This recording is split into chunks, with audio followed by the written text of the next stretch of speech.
कृष्णाय वासुदेवाय हरये परमात्मने।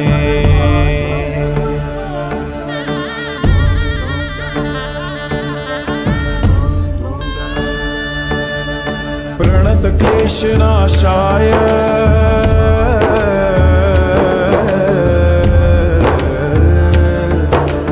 प्रणतक्लेशनाशाय गोविंदाय नमो नमः। हरिओम साधक बंधू भगिनींनो, आज आपण भगवद्गीतेतला 4थ्या अध्यायातला उत्तरार्ध पाहणार आहोत, म्हणजेच ज्ञानयोगाचा उत्तरार्ध। पूर्वार्धामध्ये आपण काय पाहिलं? ज्ञानाचं महत्त्व काय आहे, मोठेपण काय आहे हे आपण समजून घेतलं। नहि ज्ञानेन सदृशम पवित्रमेव विद्यते। ज्ञाना एवढं पवित्र काही नाही आणि ज्ञाना एवढं मोठंही काही नाही। मग ज्ञानामुळे, ज्ञान म्हणजे काय, ज्ञानामुळे होणारे फायदे काय आहेत, अज्ञानाचे तोटे काय आहेत, हे सगळं आपण मागच्या अध्यायात पाहिलं। अजून एक विषय आपण समजून घेतला आणि तो म्हणजे भगवंतांनीच म्हटलं त्याप्रमाणे यदा यदा हि धर्मस्य ग्लानिर्भवति भारत, म्हणजे धर्मसंस्थापनेसाठी भगवंत पुन्हा पुन्हा अवतार घेतात। याचं रहस्य काय आहे, याचं वेगळेपण काय आहे, हे सगळं आपण गेल्या वेळेला समजून घेतलं। आता आपण उत्तरार्ध पाहतो आहोत। त्याची सुरुवात आपण या अध्यायाच्या सुरुवातीपासूनच करणार आहोत। सुरुवातीलाच भगवंतांनी सांगितलं की कर्ममार्ग श्रेष्ठ, हे मी पहिल्यांदा कोणाला सांगितलं? सूर्याला सांगितलं। बघा, कोणाला सांगितलं? सूर्याला सांगितलं। सूर्यानंतर इतर अनेक जणांना त्यांनी हे ज्ञान दिलं। ऋषींपासून अनेक महनीय व्यक्तींपर्यंत हे ज्ञान गेलं। दोन प्रश्न त्या ठिकाणी उद्भवतात। भगवंतांनी हे ज्ञान सुरुवातीला सूर्याला का दिलं असेल? उत्तर आपल्याला शोधली पाहिजेत। या विश्वरचनेमध्ये सूर्याचं स्थान खूप महत्त्वाचं आहे का नाही आहे? या सृष्टीच्या निर्मितीमध्ये सूर्यप्रकाश, सूर्याची उष्णता, सूर्याचं असणं, सूर्याभोवती पृथ्वीची होणारी प्रदक्षिणा, त्यामुळे होणारे ऋतू, त्यामुळे होणारं दिवस रात्र, हे सगळं सूर्यामुळे शक्य आहे की नाही? मग आपल्या दृष्टीने सूर्य हा खूप महत्त्वाचा आहे। दुसरं, सूर्याचा प्रकाश, सूर्याचे किरण या पृथ्वीवर सर्वत्र समानतेने पडतात। स्वामीजींनी याबद्दल एक सुंदर विचार मांडलेला आहे आणि तो म्हणजे प्रकाशाचा कण म्हणजेच फोटॉन, याच्यामध्ये ज्ञान वाहून नेण्याची क्षमता आहे। ज्ञान साठवण्याची क्षमता सुद्धा फोटॉनमध्ये आहे आणि ज्ञानवाहक सुद्धा तो आहे। मग सूर्याच्या माध्यमातून हे ज्ञान सगळ्या मानवजातीपर्यंत पोहोचावं, यासाठी सूर्याची निवड योग्य आहे की नाही मला सांगा बरं? बरोबर आहे। दुसरी गोष्ट, सूर्य हा सकारात्मक वातावरण निर्माण करतो। बघा, पावसाळ्यामध्ये सगळीकडे कुंद वातावरण असतं। सतत पाऊस पडला तर आपलं मनही कसं होतं? जसं आकाशात मळब असतं तसं आपल्या मनातही मळब निर्माण होतं। कंटाळा येतो, आळस येतो, बाहेर पडू नये असं वाटतं। आणि तेच लख्ख पडला सूर्याचा प्रकाश की काय होतं? आपल्याला आनंद होतो, आपण बाहेर पडतो आणि त्यासाठी सूर्याचा प्रकाश हा सकारात्मकता निर्माण करणार आहे. आणि आजच्या विज्ञान युगामध्ये सूर्याची शक्ती म्हणजे सोलर एनर्जी, सोलर पॉवर यालाही महत्त्व आहे. त्या भगवंतांनी सूर्याची निवड केली हे योग्यच आहे.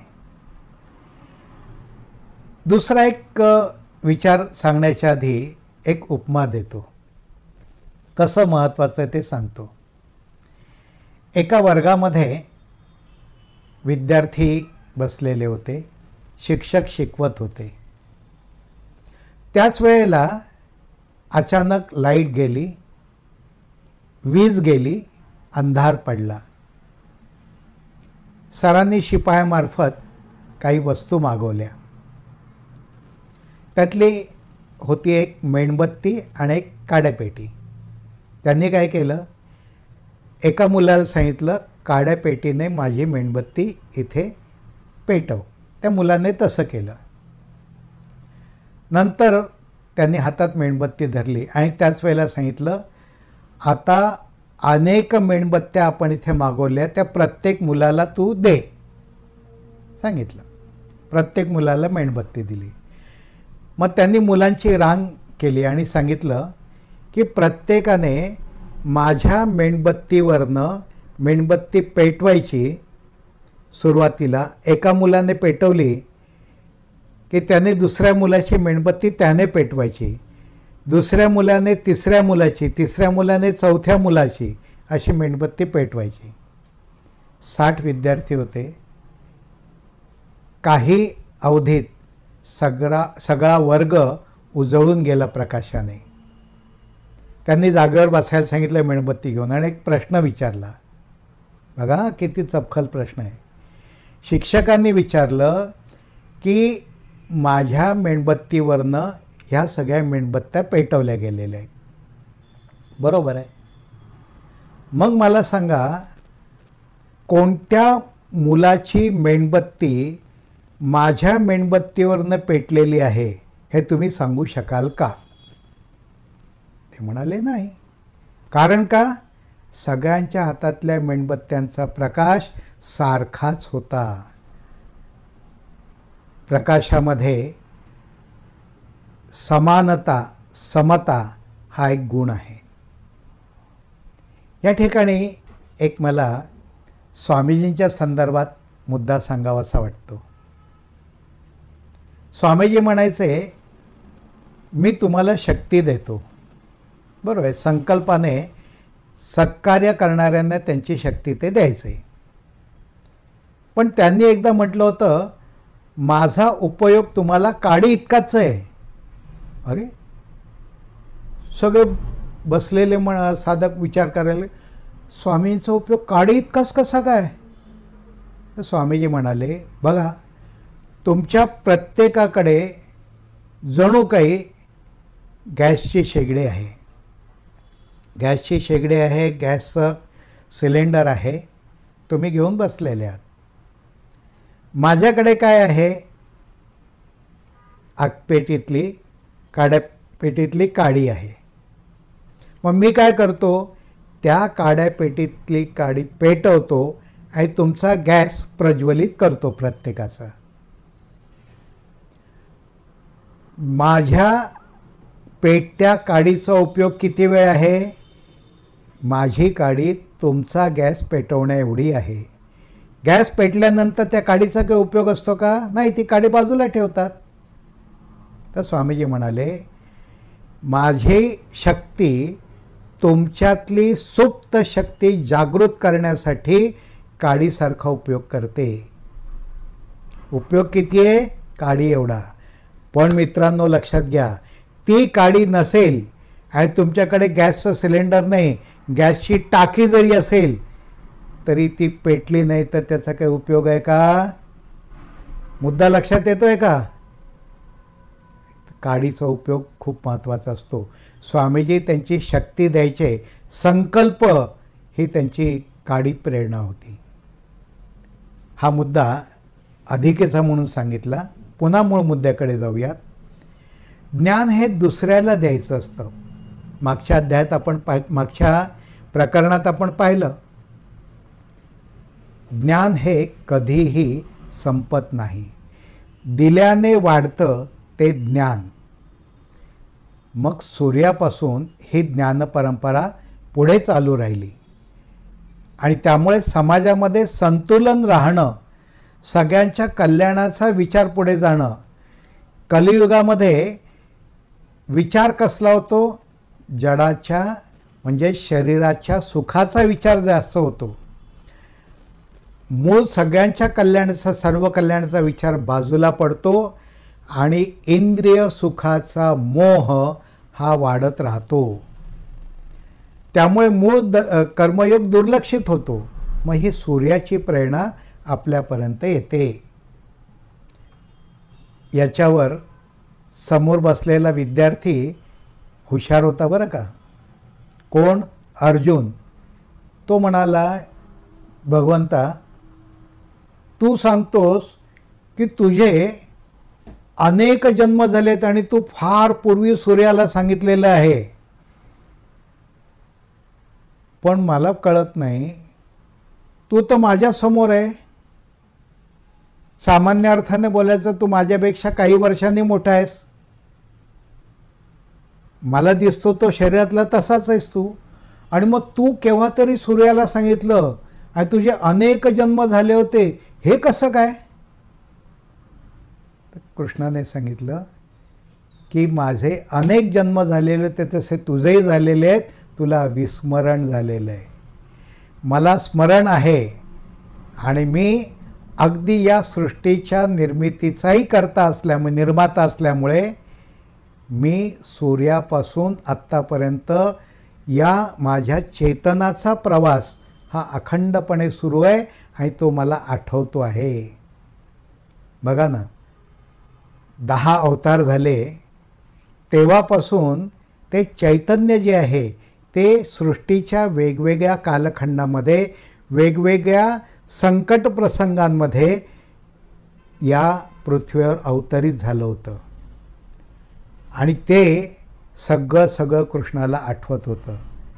त्यामुळे त्याने सांगितलं की पुनर्जन्म आहेत, माझाही आहे तसा तुझाही झालेला आहे, पण तुला त्याचं स्मरण नाही आहे, मला स्मरण आहे.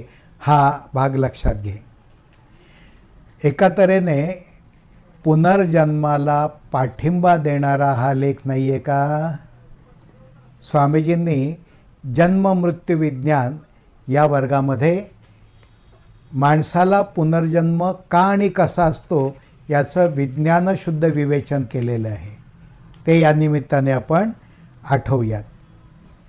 आता अजून एक संदर्भ आहे आणि तो म्हणजे मगाशी आपण म्हटलं की कलियुगामध्ये अनेक जण हे फक्त शरीर सुखाच्या, इंद्रिय सुखाच्या मागे लागतात आणि मूळ आपल्या जीवनाचं तत्त्व जे आहे, आपल्या जीवनाची उन्नती करत करत करत या जन्ममृत्यूच्या फेऱ्यातून मुक्त व्हायचं आहे, मुक्तीच्या दिशेने, मोक्षाच्या दिशेने वाटचाल करायची आहे, हे माणूस विसरतो. या संदर्भात संत कबीरांचा एक सुंदर दोहा आहे. त्यात त्यांनी म्हटलेलं आहे की सगळेजण हे सोन्याच्या मागे लागतात. माणसं काय करतात? सोन्याच्या मागे लागतात. अरे पण ज्या सोन्याला भगवंतांनी निर्माण केलं आहे त्या भगवंताच्या मागे कोणी जातं का? नाही जात. एक जुनी गोष्ट स्वामीजींनी सांगितलेली आठवली, थोडी मजेशीर आहे. माणसाला सोन्याचा सोस कसा असतो याचा ती सांगणारी गोष्ट आहे. एक बाई होत्या, त्यांना सोन्याचे दागिने खूप सोस होता, आवडायचे. त्याने एकदा ठरवलं आपल्याकडे काही फार पैसे नाहीत, आपण भक्ती करावी, तप करावं आणि भगवंताकडनं सोनं मागावं. तिचा नवरा तिला सांगत होता, कशाला त्याच्या मागे लागतेस, आपल्या घरामध्ये जे आहे त्याच्यामध्ये आपण आनंदी राहू, सुखी राहू, नको तू हे करूस. ती म्हणायची नाही नाही नाही नाही, ते आपले ते अनेक नातेवाईक आहेत, ते मला नेहमी टोमणे मारतात, की तुझ्याकडे काही नाही, तुझ्याकडे दागिने नाहीत, शेजारणींकडे बघा कसे दागिने असतात. नवरा म्हणाला, गं तुला मी नेहमी आणून देतो ना. ते म्हणाले, नाही मला ते पुरत नाहीत, अजून पाहिजे. नवरा म्हणाला, कर काय करायचं ते. झालं, ती तपाला बसली. कर्मधर्मसंयोगाने परमेश्वर प्रसन्न झाले. त्यांनी म्हटलं, बाई काय मागायचं ते माग. ती म्हणाली, भगवंता मला एक सोन्याची लड, सोन्याचा दागिना, सोन्याचा हार असा दे की जो झगमगाट झाला पाहिजे आणि जो कोणाकडेही नसला पाहिजे, असा भव्य दिव्य हार मला दे. भगवान म्हणाले, देतो, पण एक अट आहे. ती म्हणाली, तू देणार असशील तर अट मला मान्य आहे. भगवान म्हणाले, ऐकून तर घे बाई आधी. ते म्हणाले, नको नको, काय अट आहे ते मला मान्य आहे. उतावळ झाली होती. भगवान म्हणाले, थांब, अट ऐक.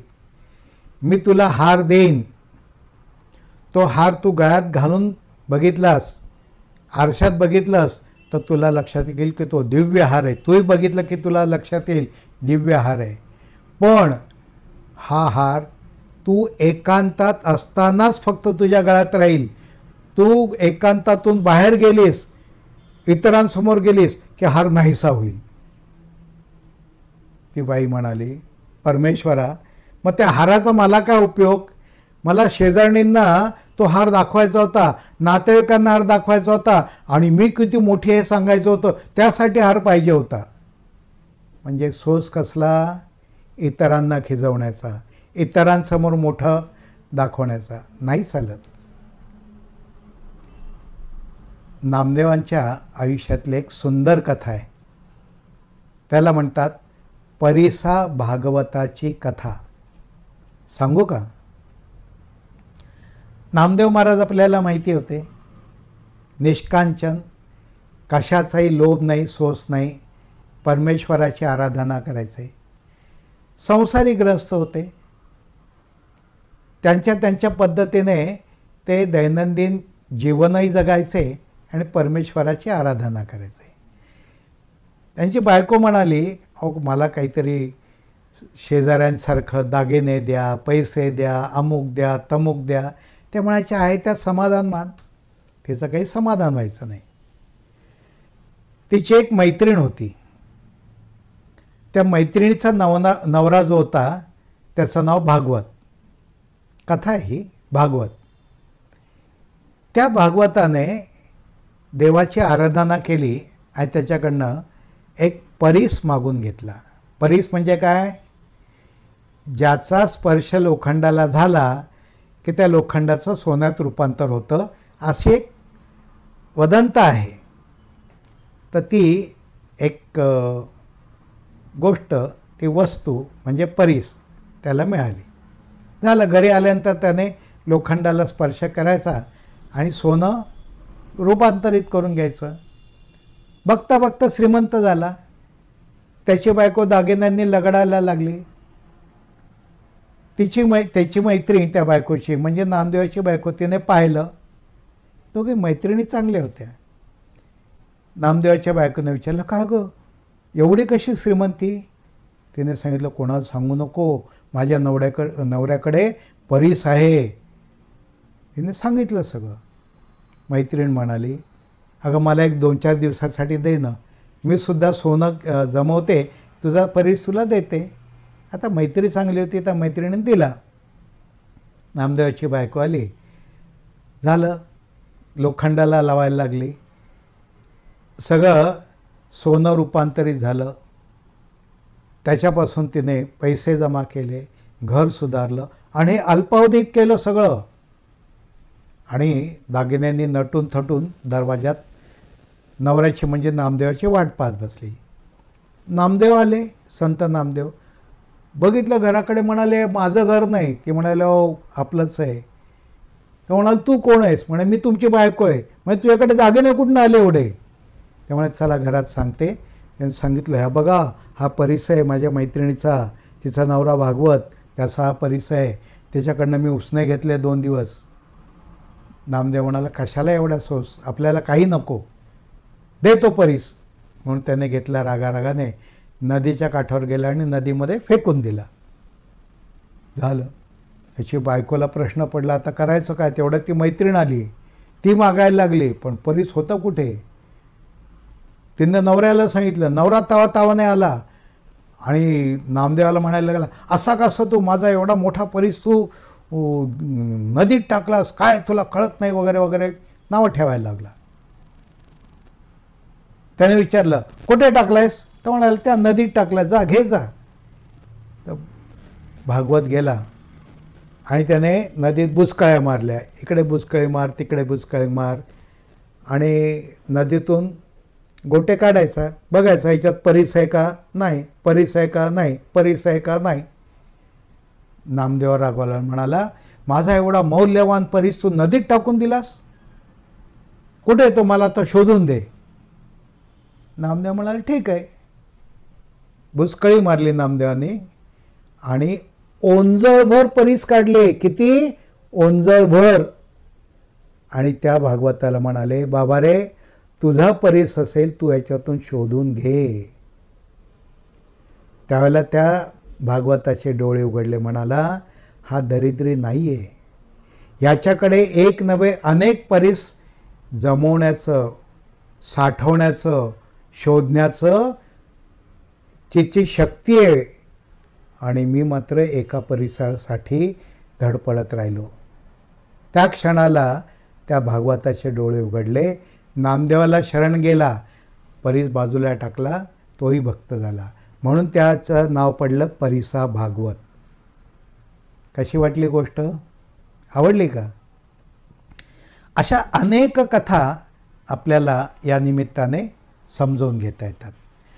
तेव्हा ज्ञानपरंपरा ही सूर्यापासून कृष्णाने सुरू केली आणि ती अर्जुनाच्या निमित्ताने तुमच्या आमच्यापर्यंत गीतेच्या माध्यमातून पोचली, आणि त्याच्या पुढे संस्कृतातली ही गीता ज्ञानेश्वरांच्यामुळे ही आपल्याला प्राकृत भाषेत, म्हणजे आपल्याला समजणाऱ्या भाषेत, मराठी भाषेत आपल्यापर्यंत आली.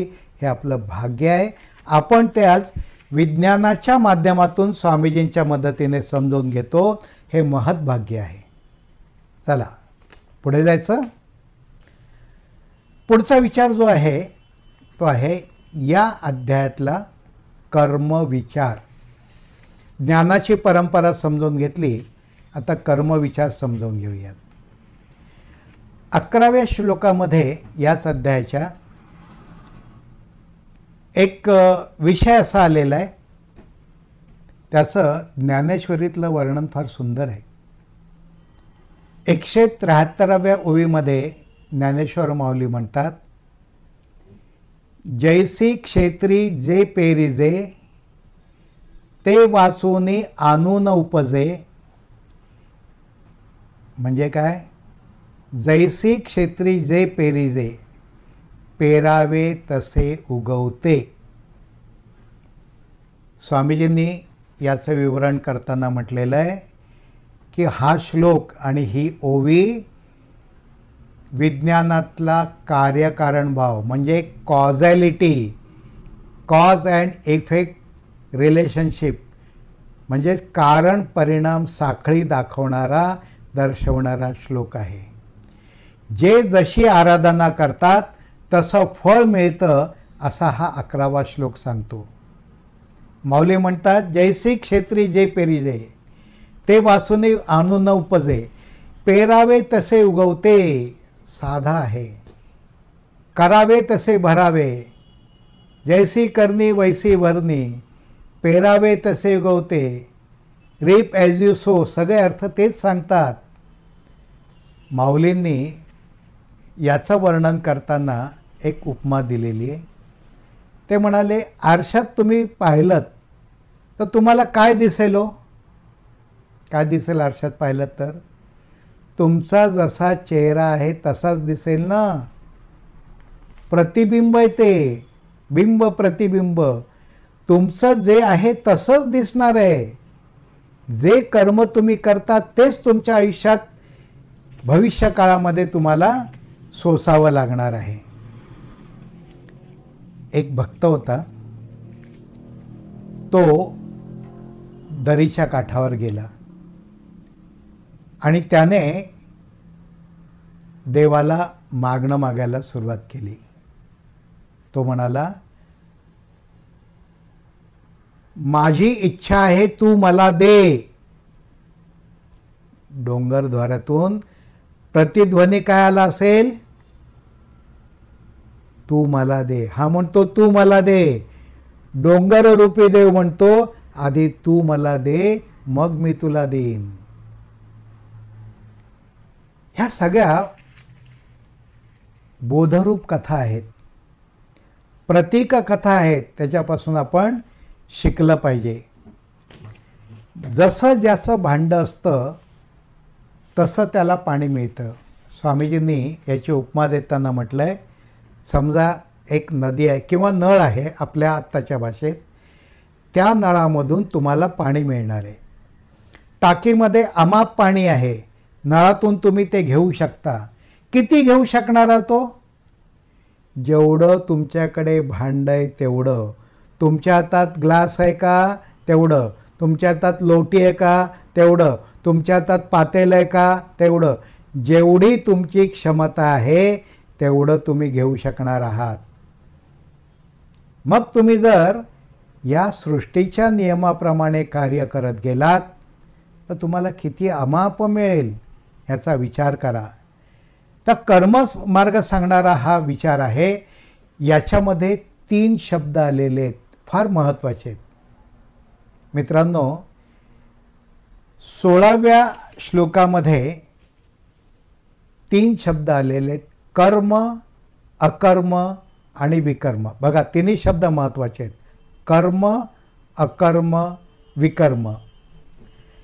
विनोबाजींनी त्याच्याबद्दल, आचार्य विनोबाजींनी त्यांच्या गीता प्रवचनांमध्ये याबद्दल फार सुंदर मांडणी केलेली आहे.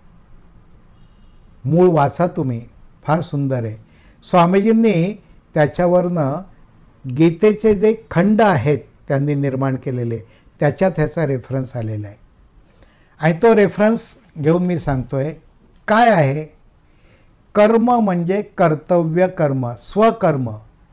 मला जे नियतीने सोपवलेलं आहे ते कर्म मी करत राहीन, असं कर्म मार्ग सांगतो. कर्तव्य कर्म. अकर्म, आता तुम्ही म्हणाल की कर्म कळलं, अकर्म म्हणजे काय? अकर्म म्हणजे कर्म करूनही त्याची लिप्तता तुम्हाला न होणं. कर्म केलंय पण त्याची बाधा तुम्हाला होत नाही. केव्हा? स्वार्थरहित कर्म असेल त्यावेळेला. ज्यावेळेला तुम्ही सत्कृत्य कराल त्यावेळेला तुमचं मन स्थिर राहील. तुम्हाला जर काही मिळवायचं असेल, व्यापार करायचा आहे, व्यवसाय करायचा आहे, तर तुम्ही अलिप्त मनाने नाही करू शकणार. याच्यापासून मला फायदा काय मिळणार आहे, याच्यापासून मला काय मिळणार आहे, हा विचार सतत राहील. पण तुम्हाला जर स्वार्थरहित कर्म करायचं आहे, निस्वार्थासाठी कर्म करायचं आहे, तर मन त्याच्यापासून अलिप्त राहतं, स्थिर राहतं. म्हणून त्याला म्हटलं आहे अकर्म. कर्म करूनही बाधा न होते. हे अजून एक शब्द आहे विकर्म. तर प्रश्न पडेल, अकर्म कळलं, विकर्म म्हणजे काय? विपरीत कर्म. वीचा अर्थ एक विशेषही आहे. आपण जर विशेष कर्म केलं तर वेगळं, पण माणूस करतो ते विपरीत कर्म, म्हणजेच अयोग्य कर्म. जे करू नये तेच करायचं, याला म्हणायचं विकर्म, म्हणजे विपरीत कर्म. जे माझं कर्तव्य आहे त्याच्या विरुद्ध करत राहायचं ते विकर्म आहे. आता आपल्याला प्रश्न पडेल, हे कसं असतो विकर्म? ज्ञानेश्वर माऊलींनी ज्ञानेश्वरीमध्ये उपमा दिल्यात. त्यांनी म्हटलेलं आहे, आत्ताच्या भाषेत बोलायचं झालं तर तुम्ही बाजारात गेलात आणि तुम्हाला कोणी एखाद्याने खोटी नोट दिली. हल्ली खोट्या नोटा करणारे लोक आहेत, टोळ्याच्या टोळ्या आहेत. पूर्वी तर फार पेव फुटलं होतं. खोट्या नोटा तुम्हाला दिल्या, त्या खोट्या नोटा आणि खऱ्या नोटा याच्यात साध्या डोळ्याने फरक कळतो का? नाही कळत. मूळ नोट्यासारख्याच दिसतात, पण मग त्या खोट्या आहेत हे समजण्यासाठी मूळ नोटा ज्या असतात त्याच्यामध्ये काही क्लुप्त्या केलेल्या असतात. पूर्वी बघा, पूर्वीच्या नोटांमध्ये एक बारीक अशी नोटांमध्ये दडलेली तार असायची, चपटी तार. त्याच्यावरनं कळायचं ही खरी नोट आहे. अशा अनेक गोष्टी आहेत. खरं आणि खोटं हे कळायला फार चांगली दृष्टी असावी लागते. जुन्या खोट्या नोटांमुळे संभ्रम निर्माण होतो ना, तो निर्माण होऊ द्यायचा नाही आहे.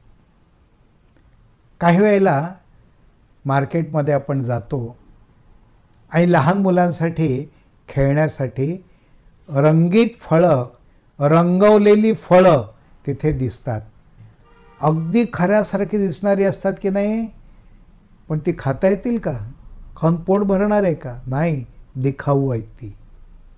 असंच माणसाचं कर्म ज्या वेळेला दिखाऊ असतं, वरवरचं असतं, खोटं असतं, फसवं असतं, रंगरंगोटीपुरतं असतं, त्यावेळेला ते कर्म बाधतं. अशा प्रकारे खोट्या वस्तूंच्या मागे लागल्यामुळे खोट्या नोटा, रंगवलेली मातीची फळं, म्हणजे हे सगळं विकर्माचं रूप आहे, विपरीत कर्माचं रूप आहे. त्याने आपलं कल्याण होणार आहे का? रंगवलेली मातीची फळं खाऊन पोट भरणार आहे का?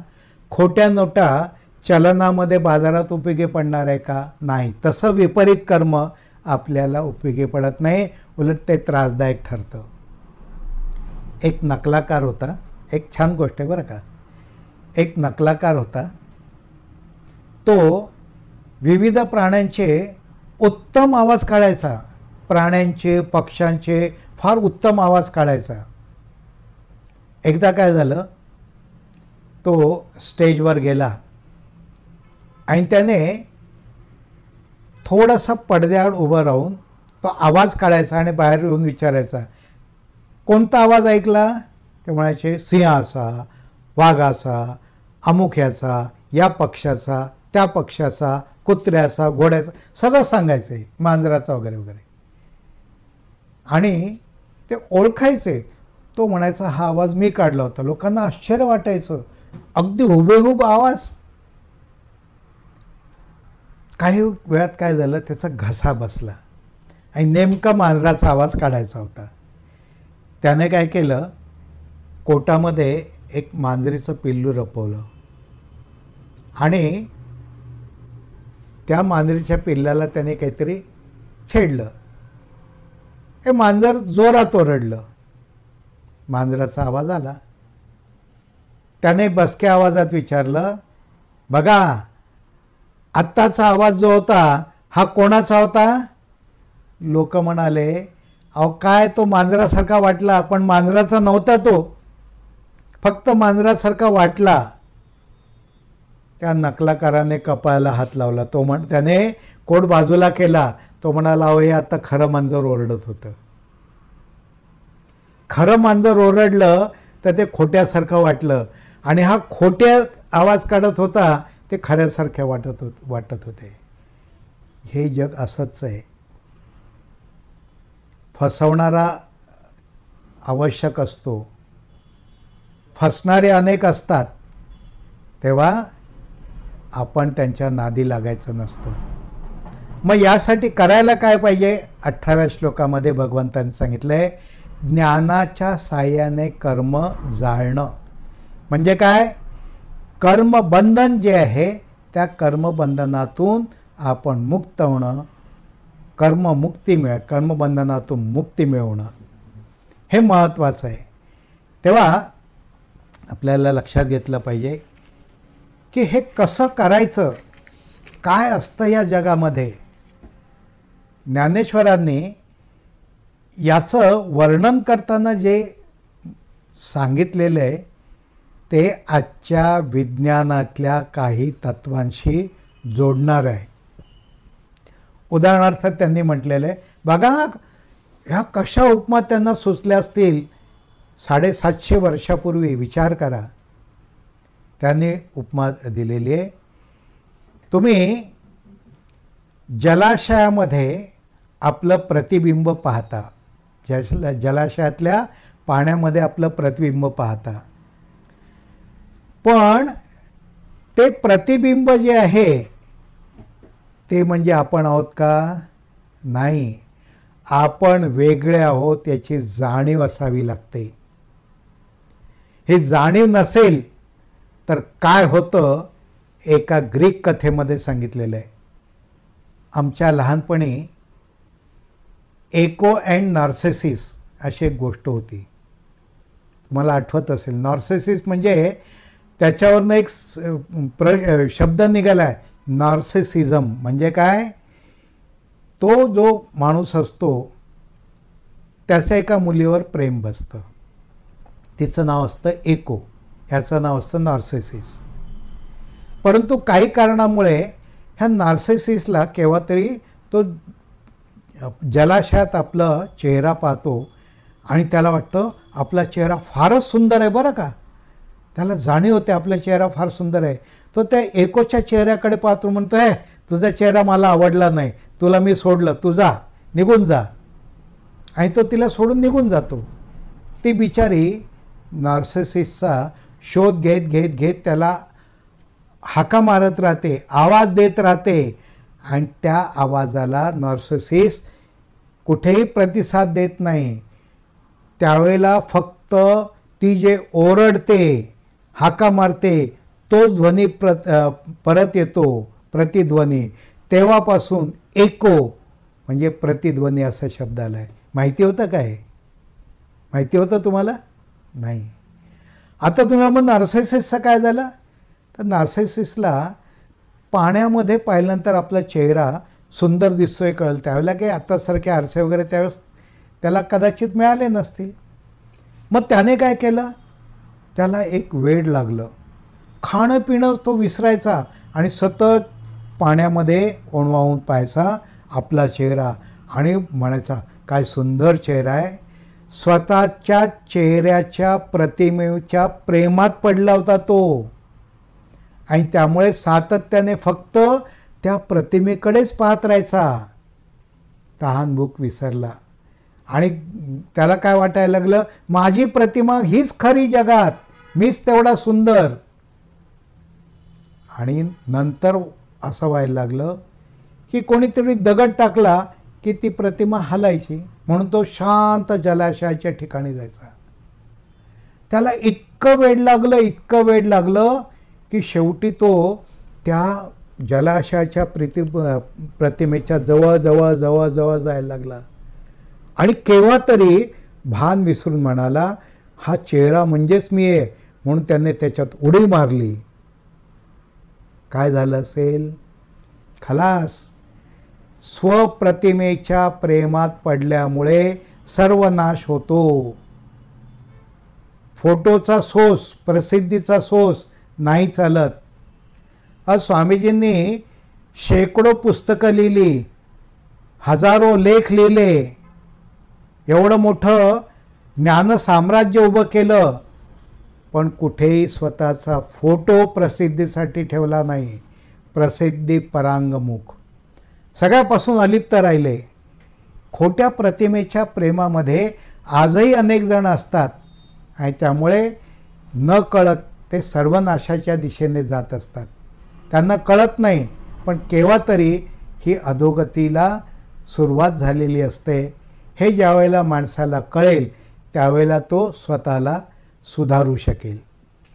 म्हणून आपण लक्षात घेतलं पाहिजे. तर भगवंतांनी उदाहरण देताना म्हटलेलं आहे की समजा तुम्ही एखाद्या नावेत बसलेल्या आहात आणि ते नाव पुढे जाते आहे. ती नाव पुढे जात असताना भास कसला होतो? काठावरची झाडं पळतायत असा भास होतो. बरोबर आहे? बरोबर आहे का हो? बरोबर आहे की नाही? नदीतून तुम्ही चालला, नावेतून नाव चालते, पण भास कसला होतो? झाडं पळत आहेत. आज तेच होतं, लोकलमधून जात असताना किंवा रेल्वेतून जाताना काय वाटतं, बसमधून जाताना काय वाटतं, झाडं पळत आहेत, डोंगर पळत आहेत. पळत असते रेल्वे, बस, मोटार, ते स्थिर असतात. हा भ्रम असतो. तेव्हा त्याचं वर्णन करताना त्यांनी अजून एक उपमा दिलेली आहे. सूर्याचं प्रतिबिंब बघा, सूर्याचं प्रतिबिंब जर पाण्यात पडलं तर सूर्य पडला असं म्हणणार का? सूर्य पडलाय का? सूर्याचं प्रतिबिंब पाण्यात पडलेलं आहे. पाणी हललं तर प्रतिबिंब नष्ट होईल. अरे, सूर्याचं पडलेलं प्रतिबिंब नष्ट झालं. सूर्य नष्ट झाला का? तो आकाशात तेवढ्याच तेजाने तळपतोय. तसं हे मूलतत्व त्याच तेजाने तळपत असतं. आपण त्या प्रतिबिंबाच्या मोहात पडतो, तिथे आपण फसतो. अजून एक आत्ताच्या विज्ञानाला चपखल वाटणारं अजून एक उदाहरण आहे आणि ते फार महत्त्वाचं आहे. माऊलींनी म्हटलेलं आहे, आणि उदो अस्तूचे निप्रमाणे जैसे न चालता सूर्याचे चालणे. पुन्हा एकदा ऐका. आणि उदो अस्तूचे निप्रमाणे जैसे न चालता सूर्याचे चालणे. म्हणजे काय? सूर्याचा उदय होतो आणि अस्त होतो असं आपल्याला वाटतं, पण माऊली म्हणतात जैसे न चालता सूर्याचे चालणे. म्हणजे काय? सूर्य स्थिर आहे. सूर्य स्थिर आहे, तो चालतोय, उदय अस्त होतोय असं वाटतं. आजच्या काळामध्ये माऊलींच्या नंतर जवळजवळ 300 ते 400 वर्षांनंतर कोपर्निकस, गॅलिलिओ आले आणि त्यांनी सांगितलं की पृथ्वी सूर्याच्या भोवती फिरते, सूर्य पृथ्वीभोवती फिरत नाही आहे. अरे, आपली ज्ञानपरंपरा एवढी श्रेष्ठ आहे की माऊलींनी हे सांगितल्यानंतर त्यांना कोणी त्याबद्दल दोष नाही दिला. पण कोपर्निकस आणि गॅलिलिओ यांनी हे तत्त्व मांडल्यानंतर त्यावेळच्या रोममधल्या, त्यावेळच्या युरोपमधल्या धर्माचार्यांनी त्यांना शिक्षा सुनावल्या होत्या. हे लक्षात घेतलं पाहिजे. तेव्हा अशा अनेक गोष्टी आपल्याला सांगता येण्यासारख्या आहेत. म्हणून आपण स्वार्थरहित कर्म केलं पाहिजे. स्वार्थाने कर्म बाधतं, निस्वार्थाने बाधा होत नाही. आणि म्हणून ज्ञान झालेला एखादा श्रेष्ठ ज्ञानी काय करतो? तो ज्ञानाचा गर्व करत नाही.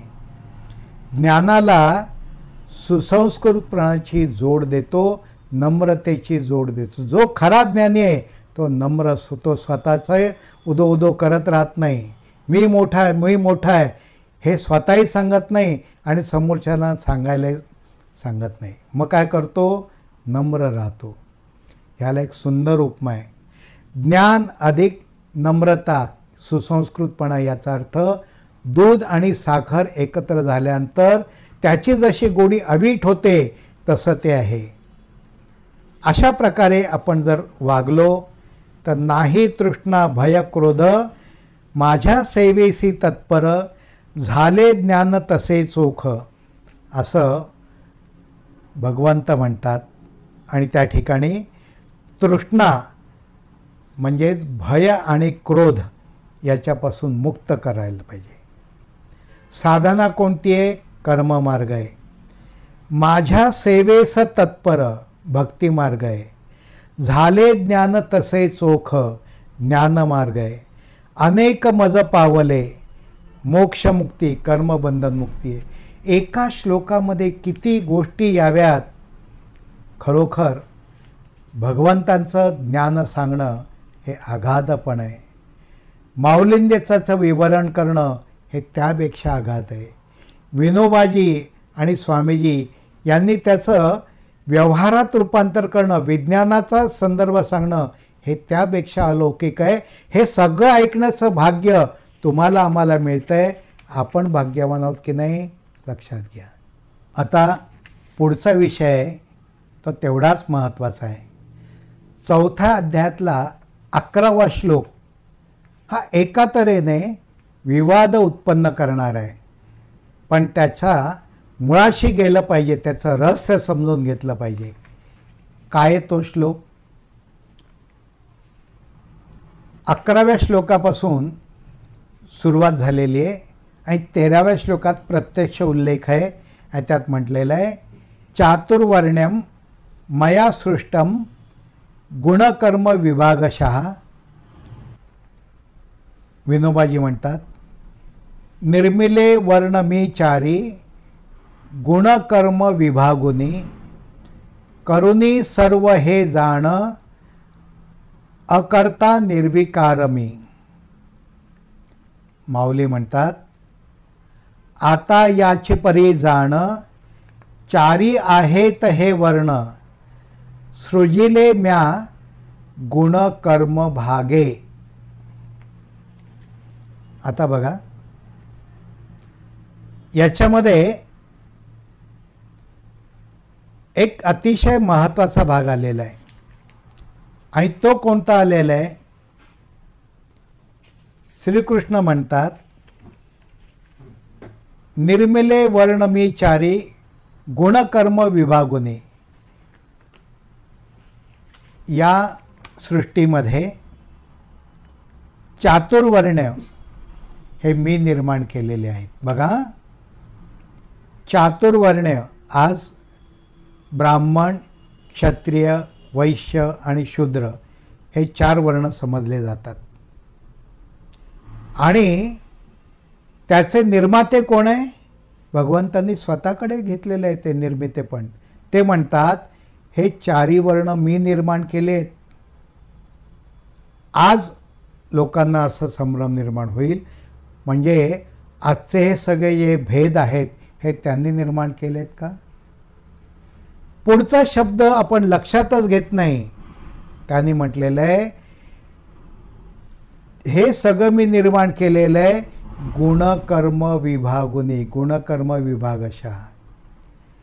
म्हणजे चातुर्वर्ण्य हे गुण आणि कर्म यानुसार मी समाज रचना केलेली आहे. म्हणजेच काय? ब्राह्मण, क्षत्रिय, वैश्य आणि शूद्र हे जातीवाद नाही आहेत.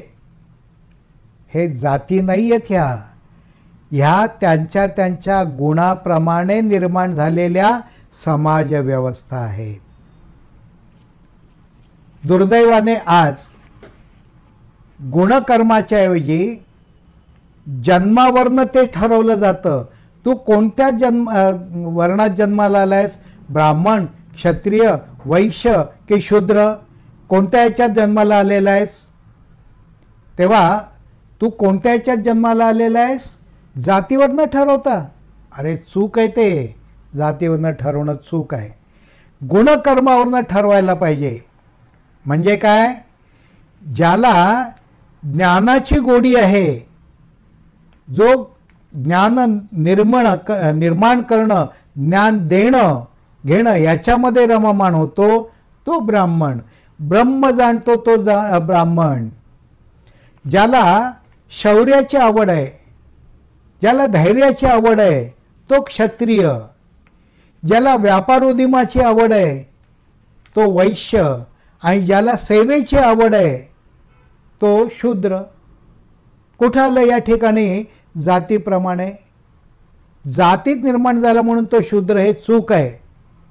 तो कोणतं कार्य करतोय त्याप्रमाणे त्याचं स्थान समाजातलं असलं पाहिजे, जन्माप्रमाणे नव्हे. म्हणून भगवंत ज्यावेळेला म्हणतात मीच करताय आणि मीच अकर्ताय, हे कोडं कसं सोडवायचं? तर त्यांनी म्हटलेलं आहे, मी जन्मावरनं नव्हे, कर्मावरनं, गुणांवरनं सगळं निर्माण केलेलं आहे. मी जातीभेद निर्माण नाही केलेले. मी गुणभेद, मी कर्मभेद निर्माण केलेले आहेत. हे रहस्य आज दुर्दैवाने चारही वर्णातले लोक विसरलेले आहेत आणि फक्त म्हणतात जन्मापासून जात निर्माण झालेली आहे. स्वामीजी म्हणायचे आणि अनेकांनी म्हटलंय जात नाही ती जात. आज त्याच्यावरनंच या सगळ्या समाजामध्ये आकांत निर्माण झालेला आहे. जातीभेद, त्याच्यातून निर्माण होणारे वर्णभेद, त्याच्यातून निर्माण होणाऱ्या दंगली, त्याच्यातून निर्माण होणारे स्वार्थ, त्याच्यातून निर्माण होणाऱ्या अनेक अयोग्य गोष्टी आत्ताच नव्हे काही शतकंसुद्धा हे अनेकांना भोगावं लागलेलं आहे. तेव्हा लक्षात घ्या, भगवंतांनी कुठेही जातीभेद निर्माण केलेले नाहीत. त्यांना अभिप्रेत आहे ते गुणांवरनं आणि कर्मावरनं निर्माण होणाऱ्या समाज व्यवस्था. अरे आजही ते आहेत की नाही? आजही ते आहेत. काही जण म्हणतात आम्हाला फार शिकायचं नाही, आम्हाला काय करायचं आहे, आम्ही कष्टाची कामं करू, सकाळपासून संध्याकाळपर्यंत कष्टाची कामं करू, जो काही रोजगार आम्हाला मिळेल तो मिळेल, आम्हाला डोक्याचा वापर आम्ही सामान उचलून नेण्यासाठी करू, जे 4 पैसे मिळतात त्यात राहू. काही जण म्हणतात नाही, आम्ही डोक्याचा वापर फक्त त्याच्यासाठी करणार नाही, डोक्याचा वापर आतूनही करू, त्याला ज्ञान जोडू, शिक्षण जोडू आणि त्या डोक्याचा वापर करून आमचा फायदा कसा होईल हे पाहू. व्यापारी वृत्ती आली, पहिली हमाली वृत्ती आली, सेवा वृत्ती आली, नंतर व्यापार वृत्ती आली, अधिकेच्या लाभाची इच्छा निर्माण झाली. फक्त आज काय मिळतं असं नाही, मी इन्व्हेस्टमेंट करीन, मी गुंतवणूक करीन, का मी डोक्याचा वापर करतोय, मला कालांतराने पैसे मिळाले तरी चालतील, व्याजावर व्याज मिळालं तरी चालेल. आज तेच चालू आहे. शेअर मार्केटमध्ये काय चालू आहे, गुंतवणूक करणारे काय करतात तेच आहेत. ते सगळे आत्ताच्या जगातले असले तरी वैश्य वृत्तीच आहेत, व्यापारी वृत्तीच आहेत. तिसरे आलेत सैनिक, पोलीस, कमांडोज, हे सगळे आले. मग ते काय आहेत, त्यांना शौर्य आहे, अंगात रग आहे, ताकद आहे, शौर्य आहे, लढाईवर जाऊ शकतात, रक्षण करू शकतात, संरक्षण करू शकतात, आक्रमण गरजेच्या वेळेला करू शकतात. क्षत्रिय वृत्तीचे झाले. आज आहेत ना असे लोक. अहो आपला सातारा जिल्हा अख्खा असा आहे की त्याच्यातल्या जवळजवळ प्रत्येक घरातून एखादा तरी सैन्यात गेलेला असतो. कोल्हापूरमध्येही तसंच आहे, अनेक ठिकाणी आहेत. मग हे सगळे कोणते झाले, हे क्षत्रिय वृत्तीचे झाले. चौथे आलेत ते आहेत जे म्हणतात आम्ही आमच्या डोक्याचा वापर आमच्यासाठी करू, इतरांसाठी सुद्धा करू, आम्ही ज्ञान घेऊ, त्या ज्ञानाचा उपयोग सगळ्यांसाठी करू, समाजासाठी सुद्धा करू, आम्ही शिकवू. शिक्षक, प्राध्यापक, डॉक्टर, नर्सेस, सामाजिक कार्यकर्ते हे काय करतात, तेच करतात. अरे आजही अनेक रजोगुणी आहेत, तमोगुणी आहेत, सत्वगुणी आहेत. राजकारणी लोक, नेते, पदाधिकारी रजोगुणी असतात. अनेक जण जे म्हणतात आम्हाला फक्त आत्तापुरतं पाहिजे ते तमोगुणी असतात. जे म्हणतात नाही आम्हाला ज्ञानाला महत्त्व द्यायचं आहे, संशोधनाला महत्त्व द्यायचं आहे, मानवाच्या सेवेला त्याच्या कल्याणासाठी महत्त्व द्यायचं आहे, संत मंडळी त्याच्यात येतात, शास्त्रज्ञ त्याच्यात येतात, सामाजिक कार्यकर्ते त्याच्यात येतात, सत्वगुणी आहेत. 4 वर्ण आहेत. आणि त्याच्या पलीकडे जाणारे ऋषी मुनी आणि साधू संतांच्या परंपरेतले अनेक जण कालांतराने याच्यापासून अलिप्तही होतात आणि गुणातीत होतात. ते काय म्हणतात, आमच्या आयुष्याचं कर्तव्य कर्म झालं, आता आम्हाला देहाची सुद्धा आसक्ती नाही. सावरकर, स्वातंत्र्यवीर सावरकर, आचार्य विनोबा यांनी आयुष्याच्या शेवटी प्रायोपवेशन केलं. ते म्हणाले नको आम्हाला अन्न पाणी औषध काही नको, आम्हाला शांतपणे देहमुक्ती पाहिजे. स्वामीजींनी तेच केलं. ते म्हणाले या देहाचा उपयोग आतापर्यंत 75 वर्ष करून झाला, आता मला या देहाची सुद्धा आसक्ती नको. देहमुक्ती त्यांनी स्वेच्छेने पत्करली. त्यालाच म्हणतात समाधी, प्रकाश समाधी, भूसमाधी, संजीवन समाधी, ज्ञानेश्वर माऊलींनी तेच केलेलं आहे. तेव्हा हे जे कार्य आहे हे आपण लक्षात घेतलं पाहिजे की जे कुठेही जाती धर्मावरनं नव्हे, गुणकर्मावरनं निर्माण व्हायला पाहिजे असे हे समाजातले वेगवेगळे वर्ग आहे. ही उत्कृष्ट अशी समाज रचना आहे. दुर्दैवाने त्याला जातीचा लेप लावला गेलेला आहे आणि त्याही पलीकडे आज आकांत होतोय तो धर्माच्या लेपामुळे होतोय. खरं म्हटलं तर धर्म म्हणजे इथे गीतेमध्ये सांगितलं आहे स्वधर्म. या तुमच्या अंगातल्या अंगभूत गुणांप्रमाणे कर्माप्रमाणे कर्म करा आणि त्यानुसार तुमचं आयुष्य बांधून टाका. ते महत्त्वाचं आहे. कुठे जातीभेदाच्या मागे लागता. आपला धर्म स्वधर्म काय आहे, स्वकर्म काय आहे हे समजून घ्या. ते समजून घेणं हे महत्त्वाचं आहे. इथे या ज्ञानयुगाचा महत्त्वाचा भाग जो आहे तो आपण थांबवूयात आणि लक्षात घेऊयात. गुणकर्मानुसार समाजाचं रूपांतर व्हायला पाहिजे. या सगळ्या भेदाला श्रीकृष्ण अजिबात जबाबदार नाही.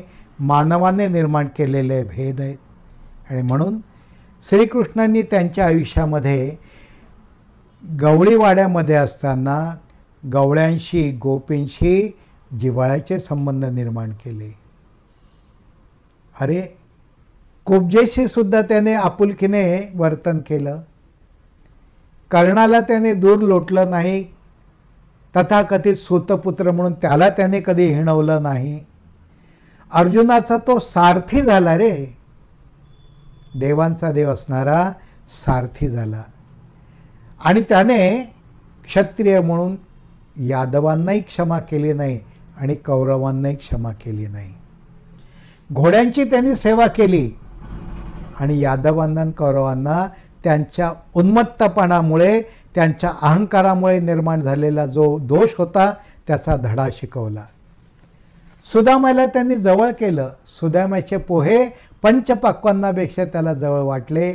असं या श्रीकृष्णाचं रूप आहे.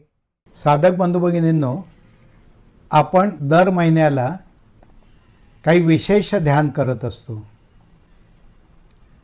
श्रीकृष्णाचं ध्यान तर आपण नेहमी करतोच. काही वेळेला रामाचं केलं आहे, काही वेळेला शिवाचं केलेलं आहे. आता सध्या नवरात्र चालू आहे, त्यानिमित्ताने आपण दुर्गेचं किंवा देवीचं ध्यान करणार आहोत. पण त्याबद्दल थोडंसं मी बोलतो आणि मग ध्यान करूयात. यावर्षी आपण 21 सप्टेंबरला महालय श्राद्ध केलं. 22 तारखेला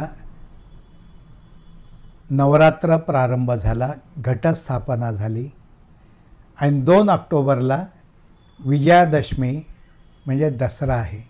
त्यानिमित्ताने थोडंसं चिंतन आणि मग ध्यान करूयात. स्वामी विज्ञानंद यांनी सणांचे सूक्ष्म सामर्थ्य याच्यावर 3 ग्रंथ लिहिलेले आहेत. त्याच्यापैकी भाग 1 आणि भाग 3 मध्ये स्वामीजींनी विजयादशमी किंवा दसरा आणि सीमोल्लंघन याच्याबद्दलची विवेचनं केलेली आहेत. ती या निमित्ताने आपण अवश्य वाचा. स्वामीजी म्हणतात दसरा म्हणजे काय आहे? दसरा म्हणजे सीमोल्लंघन आहे. सीमेचं उल्लंघन करणं. जी सीमा आहे ती पावसाळ्यामध्ये तुम्ही घरामध्ये होता, तुमच्या परिसरामध्ये जणू काही कैद झालेले होता. आता दसरा आला, पावसाळ्याचे दिवस हळूहळू कमी होत गेले. मग आता काय करा? आपला उमरा ओलांडा आणि पराक्रमासाठी बाहेर पडा. त्याला म्हटलेलं आहे सीमोल्लंघन. विजयादशमी, विजयादशमीसाठी पराक्रमाची जोड देणारा हा काळ आहे. स्वामीजींनी याचा श्लेष फार सुंदर केलेला आहे. ते म्हणतात प हा शब्द लक्षात घ्या. प पासून पराक्रम निर्माण होतो. माणसाने काय करायला पाहिजे? दसरा आणि विजयाच्या दशमीच्या निमित्ताने प म्हणजे पराक्रम आयुष्याला जोडायला पाहिजे. पण आज काय होतं, आज पचा दुसरा अर्थ घेतला जातो. प हा पक्वान्नाशी बांधलेला जातो. पराक्रम लांब ठेवू, काय करायचं, श्रीखंडपुरीचा बेत करू, बस.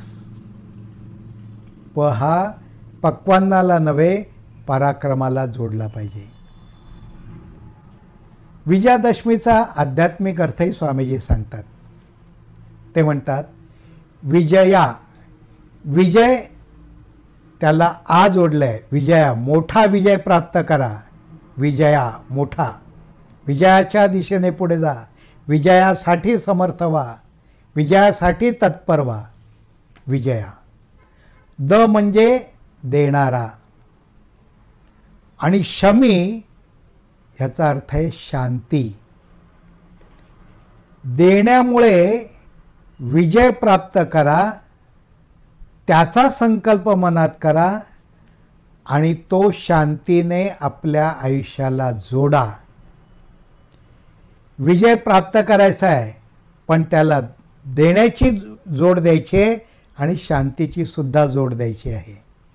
समाधानाची जोड द्यायची आहे, आनंदाने द्यायचं आहे. देणाऱ्याने देत जावे, घेणाऱ्याने घेत जावे. एक दिवस देता देता देणाऱ्याचे हात घ्यावे. दसरा म्हणजे स्वामीजी म्हणतात 10 दोषांचं हरण करतो तो दशहरा. कोणते 10 दोष आहेत? आळस, काहीही करायची इच्छा नाही, आराम करू. दुसरं भय, मला हे मिळेल का, ते मिळेल का, नाही मला हे नको वाटतं, मला याची भीती वाटते, त्याची भीती वाटते, भय. तिसरं अनाठाई राग, राग योग्य कारणासाठी चालेल, अनाठाई नको, स्वार्थासाठी नको. तिसरं प्रयत्नशून्य चिंता, तेही आपल्याला टाळायचं आहे. चौथं झालं आळस, भय, अनाठाई राग, चिंता. 5वं आलं ज्ञानाचा कंटाळा म्हणजे आळस. ज्ञान नकोय, आळस नेहमीचा देहरूपी आळस वेगळा आणि ज्ञानाचाही कंटाळा. ज्ञानाच्या मागे तर जा. 6वं आहे अतितृष्णाहरी, जास्त तृष्णा नको. 7वं आहे शिस्तीबद्दलची तुच्छता. 8वं आहे अदानीपणा, अडाणीपणा. स्वामीजी म्हणायचे खरा अडाणी कोण? जो दानी नाही तो अदानी. 9वं आहे स्वार्थाचा अतिरेक टाळा. 10वं आहे विषमतेचं प्रेम टाळा. आणि या सगळ्या 10 टाळा आणि 1 मिळवा. 1 काय मिळवा? ज्ञान मिळवा, ज्ञानाचा दीप मिळवा. हे विजयादशमीचं सार आहे. नुकताच दसरा येणार आहे, त्यानिमित्तानं हे सगळं आपल्या डोक्यात ठेवा. नवरात्र म्हणजे काय? ऋतू परिवर्तनाचा काळ आहे. पावसाळा संपत आला आहे, आता हळूहळू ऋतू बदलणार आहे. ऑक्टोबरमधली उष्णता, ऑक्टोबर हीट सुरू होईल, नंतर हिवाळा सुरू होईल, मधला हा काळ आहे. मग यावेळेला काय करायचं? यावेळेला नवीन शक्तीचा, उत्साहाचा जागर करायचा आहे. त्याला म्हटलं आहे नवरात्र. नवरात्र म्हणजे फक्त दांडिया खेळण्यासाठीचं नाही आहे, नुसतं पक्वान्नासाठीचं नाही आहे, नुसतं नाच गाण्यांसाठी तर अजिबात नाही आहे. नवरात्र हा पराक्रमाच्या दिशेने जाण्याचा काळ आहे. दुर्गेचं रूप आठवायचं आहे. दुर्गेने हातामध्ये तलवार घेतली, भाला घेतला, सगळं त्रिशूळ घेतलं आणि अत्याचार करणाऱ्या दुष्टांचं निर्दालन केलं. ती काही दांड्या हातात फक्त दांड्या घेऊन नाचत राहिली नाही. आज दुर्दैवाने या सगळ्याचं रूपांतर फक्त आपण नाच गाण्यात केलेलं आहे. ठीक आहे, आनंद असावा, उत्साह असावा, पण ते म्हणजे सर्वस्व मानू नये. त्याच्या पलीकडे पराक्रमाची जोड द्यावी. दुर्गा त्याच्यासाठी पूजायला पाहिजे. आणि दुसऱ्या बाजूने स्त्रियांचा सन्मान करण्याचा हा काळ आहे. स्त्रीला तुच्छ लेखायचं नाही, तिला विषमतेची जाणीव द्यायची नाही, तिला तशी हीन वागणूक द्यायची नाही. आज स्त्रियांवर अनेक अत्याचार केले जातात, तिला कमी लेखलं जातं. त्याच्याऐवजी स्त्रियांचा सन्मान करणं हे या नवरात्रीच्या निमित्ताने आपण समजून घ्यायचं आहे. स्त्री ही नुसती देवता म्हणून पूजू नका, स्त्रीला सन्मान द्या. स्त्री ही निर्भय झाली पाहिजे, त्यासाठी तिला योग्य तऱ्हेची वागणूक आणि जाणीव द्या. यासाठी स्वामीजी म्हणतात, तुम्हाला शक्ती निर्माण करायची असेल तर समाजामध्ये तुम्ही त्यासाठी प्रयत्न करा. त्यासाठी प्रथम तुमची अंतःशक्ती जागृत करा, ती मोठी करा. तुम्ही आणि वातावरण यांचा एकत्रित विचार करा, तरच आपण टिकून राहू. आजारी, दुबळे, संकटग्रस्त सगळ्यांसह जगायला शिका. आज ज्याला दिव्यांग म्हणतात, दुबळे म्हणतात, अवयवांच्या माध्यमातून देहाच्या त्यांनाही जवळ करायला पाहिजे. करुणासुद्धा ज्ञानपूर्ण ज्ञानाने द्या असं स्वामीजी म्हणतात. दया म्हणून नाही, ज्ञानपूर्ण असलं पाहिजे. म्हणून दसऱ्याच्या दिवशी चांगले निश्चय करायचे आहेत. ज्ञानाने पत्करलेल्या आयुष्यासाठी एकनिष्ठ राहा असं स्वामीजी म्हणतात. मग त्यासाठी मी प्रार्थनेचे शब्द उच्चारतो, माझ्या मागोमाग तुम्हीसुद्धा उच्चारायचे आहेत. माझ्या मागोमाग उच्चारायला सुरुवात करा. सणांचे सूक्ष्म सामर्थ्य खंड दिन मध्ये 5:37 मूळ प्रार्थना आली आहे. थोडा आज विजयाच्या दशमीने बदल करून आपण ही प्रार्थना करतोय. माझ्या मागोमाग म्हणा, हे सत्यस्वरूप परमेश्वरा, हे सत्यस्वरूप परमेश्वरा, मी माझ्याच कर्मबंधनातून मी माझ्याच कर्मबंधनातून निर्माण झालो आहे. माझ्यातला अपुरेपणा माझ्यातला अपुरेपणा मला माहीत आहे. मला माहीत आहे. हा अपुरेपणा कमीत कमी त्रासदायक ठरून त्रासदायक ठरून माझा चांगुलपणा वाढावा. केवळ देहाची आसक्ती सुटून त्याच्या सीमेबाहेर सीमोल्लंघन करून लोकांचेही सुख पाहण्याची इच्छा माझ्या मनात निर्माण व्हावी. असा हा नवरात्रीचा काळ आहे. विजयादशमी पर्यंतचा काळ आहे. माझ्या मनात देण्याची इच्छा दृढ राहावी. त्यासाठी सेवा, दान, ज्ञानगुणाकाराची जोड या शुभ दिवसांच्या निमित्ताने मी माझ्या आयुष्याला जोडत आहे. हे परमेश्वरा, माझ्या नशिबात जी दुःख आहेत ती जाण्यासाठी तप, सेवा, दान, ज्ञानगुणाकार हाच मार्ग आहे. हे सर्व तप नवरात्रीच्या निमित्ताने, दुर्गा पूजेच्या निमित्ताने, विजयादशमीच्या निमित्ताने माझ्या अतिरेकाचं शमन करून चांगुलपणाची आठवण करून त्याची प्रतिज्ञा घेऊन मी साजरं करतो आहे. हे परमेश्वरा, ही बुद्धी, ही आठवण हीच माझ्या आयुष्यातील साठवण असो. हरि ओम.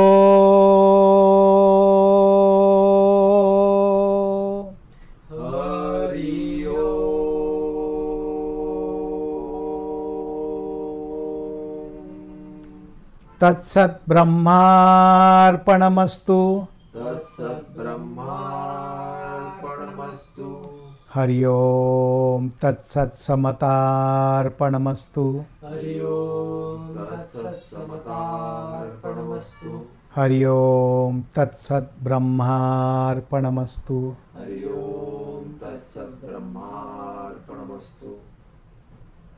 आता आपण नवरात्रीच्या निमित्ताने, विजयादशमीच्या प्रेरणेने देवीच्या दुर्गा रूपाचं ध्यान करणार आहोत. शांत रहा. समोरच्या प्रतिमेशी, दुर्गा प्रतिमेशी, देवी प्रतिमेशी एकरूप व्हा. तिचे गुण आठवायचा प्रयत्न करा. हरिओम हरिओम हरिओम.